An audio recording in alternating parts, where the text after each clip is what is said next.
Bodo amat, Amerika ngamuk. Jokowi tegas tak bisa diintervensi Barat. Tetap undang Rusia ke KTT G20. Denny Siregar, keren presiden gua, gak ada takut-takutnya.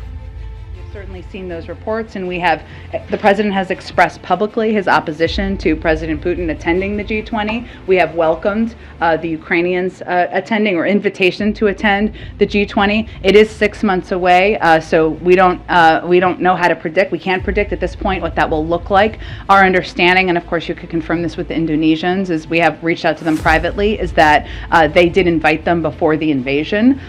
So any additional steps beyond that, I would certainly point to them. But we've conveyed our view that we don't think they should be a part of it publicly and privately. Prosedur untuk mengeluarkan sebuah anggota G20 itu tidak mudah ya, karena harus mendapat konsensus dari seluruh anggota G20 agar satu anggota dapat dikeluarkan. Jadi kita bisa mikir ini seperti Brexit ya, ada anggota yang ingin keluar dan harus disetujui dari seluruh anggota. Sehingga memang secara prosedur ini sangat tidak memungkinkan. Presiden Rusia Vladimir Putin dan Presiden Ukraina Volodymyr Zelensky akan menghadiri KTT G20 di Bali pada bulan November mendatang. Hal tersebut disampaikan Presiden Jokowi dalam wawancara eksklusif bersama dengan Karni Ilyas sebagaimana dikutip dari YouTube TV One, Kamis 18 Agustus. Jokowi pun menjelaskan dirinya kini mengetahui persoalan negara Rusia dan Ukraina setelah mengadakan pertemuan dengan Putin dan Zelensky pada bulan Juni lalu. Saat itu Jokowi membahas persoalan gandum yang sedang krisis di dunia akibat dari konflik Ukraina-Rusia. Sebab seperti diketahui bahwa kedua negara tersebut menjadi produsen gandum terbesar dunia. Dengan adanya perang Ukraina-Rusia, maka pasokan gandum dunia terganggu. Sebelumnya Jokowi bertemu dengan Vladimir Putin dan Zelensky pada waktu yang berbeda. Yang mengundang langsung Putin dan Zelensky agar hadir di acara KTT G20 di Bali.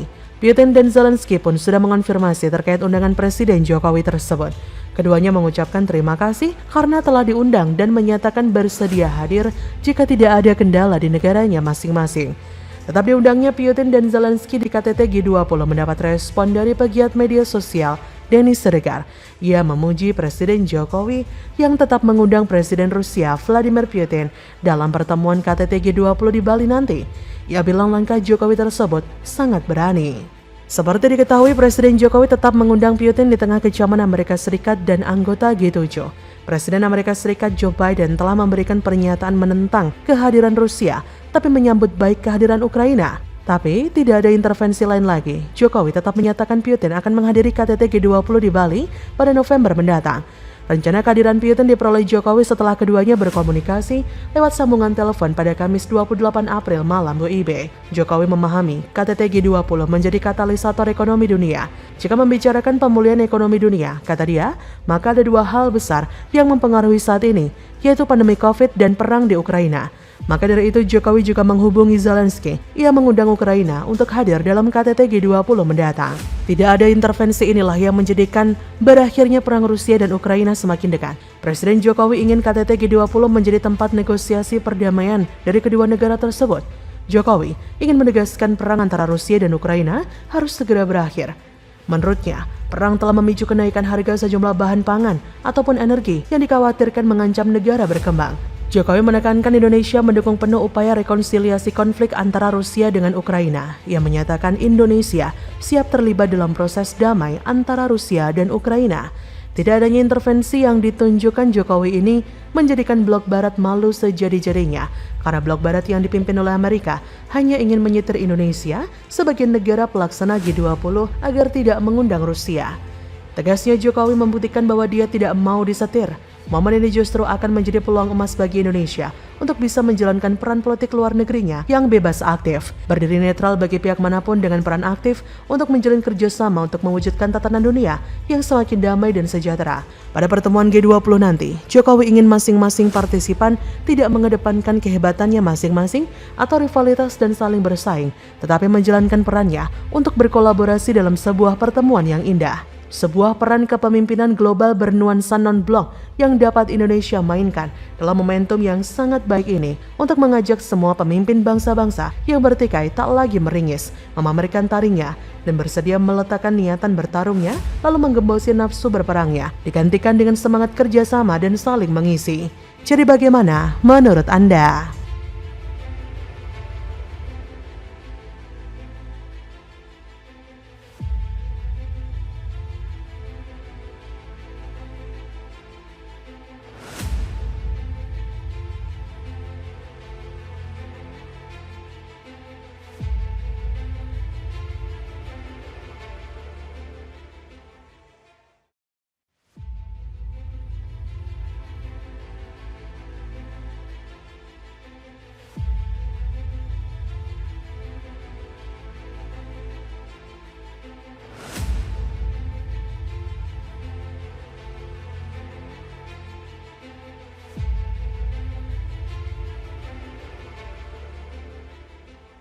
Sambil menyelam minum air, misi Jokowi berhasil untuk negeri. Presiden Putin bakal investasi di IKN Nusantara, bahas energi nuklir juga.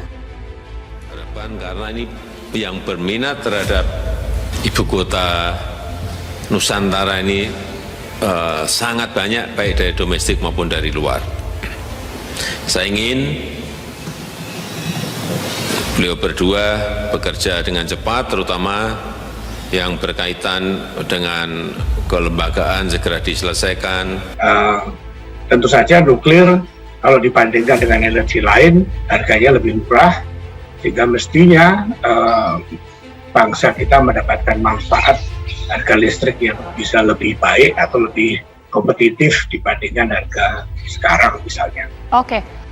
Presiden Rusia Vladimir Putin menyampaikan keinginannya untuk berinvestasi dalam pembangunan ibu kota negara Nusantara yang berlokasi di Kalimantan Timur. Hal tersebut Putin sampaikan usai mengadakan pertemuan bersama dengan Presiden Indonesia Joko Widodo Kamis 30 Juni 2022 di Moskwa, Rusia. Menurut Putin, di Indonesia banyak perusahaan Rusia yang bergerak di bidang energi dan ini menjadi peluang untuk pengembangan energi nuklir nasional. Namun pemerintah Rusia tidak menutup kemungkinan untuk berinvestasi di bidang non-energi, termasuk pembangunan di bidang infrastruktur transportasi logistik, kedokteran, dan juga pertanian. Menurut Putin, kerjasama dengan Indonesia sudah berlangsung sejak lama, bahkan Rusia ikut andil dalam pembentukan negara Indonesia dan memperkuat posisi Indonesia saat itu di kancah internasional. Sejak itu Rusia bahkan telah mengirim para sarjana di bidang teknik sipil ke Indonesia untuk membantu pembangunan infrastruktur industri seperti stadion, rumah sakit, dan lembaga-lembaga penting lainnya. Presiden Jokowi sendiri bertemu dengan Presiden Putin di Istana Kremlin, Moskwa. Pertemuan ini terjadi setelah sebelumnya Jokowi bertemu dengan Presiden Ukraina, Volodymyr Zelensky.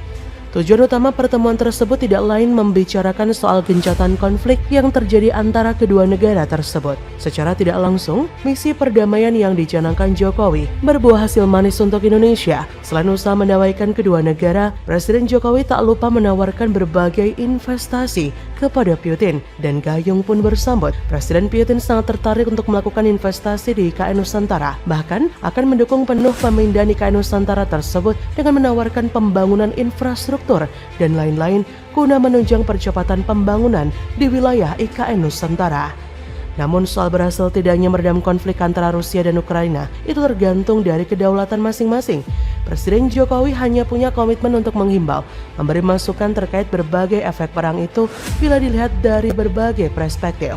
Kalau mau untuk dihimbau ya syukur, tapi kalau nggak mau ya sudah. Soal dunia, bisa makan itu urusan kita bersama, tapi kalau masih mau berperang itu ya urusan mereka. Membangun ibu kota Nusantara ini merupakan pekerjaan besar yang kita mulai di tahun 2022 ini, dan pengembangan IKN akan menjadi salah satu motor penggerak pertumbuhan perekonomian di Indonesia, utamanya Indonesia bagian timur, dan nantinya akan menjadi motor inovasi bagi akselerasi pembangunan ekonomi masa depan. Saya mengajak dan mengundang para investor untuk berkontribusi dalam proses ini, ikut menjadi bagian dari perjalanan sejarah. Jadi nggak ada yang masalah. Terus selain itu mungkin ada banyak dari pemerintah Abu Dhabi 20 miliar dolar. Dari pemerintah Saudi, nanti kita lihat lagi di negosiasi ini, nanti Pak Rahmat, nanti dari mungkin konsorsium Saudi Abu Dhabi dengan Tiongkok kita nggak tahu, dan yang lain-lain. Dan dari pengusaha lokal kita juga banyak yang mau.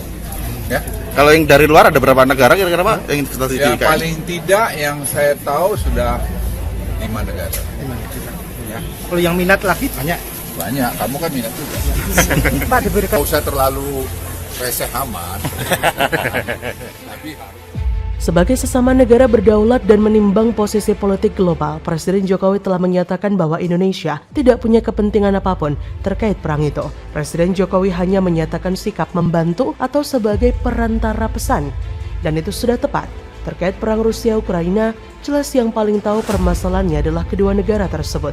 NATO pun pastinya juga tahu, makanya Presiden Jokowi tidak mau masuk dalam perkara itu. Jokowi pada akhirnya memang hanya menekankan pada akibat dari perang itu. Presiden Jokowi mengambil peran yang kemudian lebih mungkin untuk dilakukan, yaitu berperan agar efek perang tidak semakin membesar, terutama di bidang rantai pasokan bahan pangan, pupuk, dan energi. Siapapun juga tahu, setelah pandemi, saat ini dalam masa di mana secara hampir bersamaan negara-negara berusaha melakukan recovery-nya, dan hal itu menyebabkan berbagai masalah. Tentu masalah itu akan semakin berat ketika pasokan energi dan pangan kemudian terganggu akibat perang Rusia-Ukraina. Untuk itulah Presiden Jokowi perlu bertemu langsung dengan kedua penguasa negara yang sedang berkonflik tersebut. Dan tidak salah ketika dalam kunjungan itu, Presiden Jokowi seakan hanya untuk kepentingan dalam negeri Indonesia saja. Bukannya egois, tapi adalah suatu kewajaran apabila seorang kepala negara berbuat sesuatu untuk melindungi kepentingan negaranya terlebih dulu. Terserah saja bila dikatakan bahwa kunjungan ke Putin dan Zelensky hanya untuk kepentingan mie instan. Toh imbauan dan ajakan untuk mengakhiri konflik juga disampaikan secara langsung, serta dengan berbagai penekanan. Lagian apa yang dilakukan Presiden Jokowi untuk perdamaian Rusia-Ukraina barulah langkah-langkah awal. Tentu tidak adil apabila mengatakan bahwa Presiden Jokowi telah gagal. Justru inilah saatnya semua negara di dunia memberikan perhatian lebih dan bekerja sama agar langkah awal dari Jokowi tidak sia-sia. Bagaimana menurut Anda?